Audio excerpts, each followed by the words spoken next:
In 1968, American television changed forever. A poised, elegant black woman stepped into living rooms across the country, not as a maid or a nanny, not as a comic stereotype, but as a professional, a mother, and a lead. Her name was Diahann Carroll, and her show was Julia. Julia was the first network sitcom to center a black woman in a non-servant role. Diahann Carroll played Julia Baker, a widowed nurse raising her young son. She was competent, she was compassionate, she was human. And in Hollywood, that was a revolution. Before Julia, black women on television were allowed only a handful of roles. They were housekeepers, mammies, side characters, or invisible altogether. The industry believed audiences would reject black womanhood if it wasn't framed as struggle, servitude, or comedic relief. Hollywood had unwritten rules. Black women could appear, but not thrive. They could support others, but not lead their own story. Diahann Carroll refused to accept those rules. She negotiated every part of how Julia would be portrayed. How she spoke, how she dressed, how she parented, how she carried herself as a nurse, as a woman, and as a black professional. Carroll knew exactly what she was doing. "If I am to represent us," she said, "I will not be minimized." Julia challenged two worlds at once. White audiences were not used to seeing a modern, educated black woman who did not revolve around them. Some critics claimed the show was unrealistic or too perfect.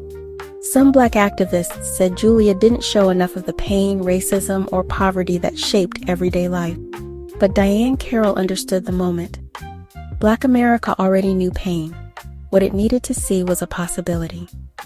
For once, a black woman was not defined by hardship. She was defined by her work, her motherhood, and her dignity. Julia was not trauma television. It was a mirror reflecting who black women could be if given the chance to breathe, to grow, and to be seen as whole human beings.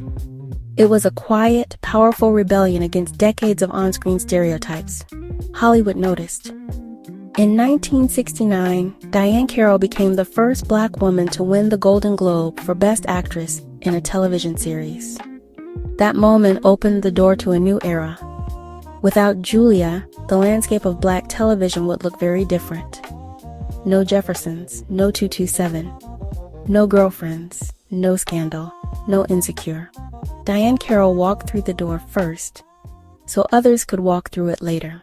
Julia did not play to old expectations. It redefined them. It told America that a black woman could lead, could succeed, and could be the center of the story. There was no apology, no permission asked, and Hollywood learned to adjust. Diahann Carroll did not just star in a television show. She negotiated the future of representation. She made television ask a different question. What happens when the person who has been pushed to the margins finally stands in the center? That answer was Julia, and nothing on TV has been the same since.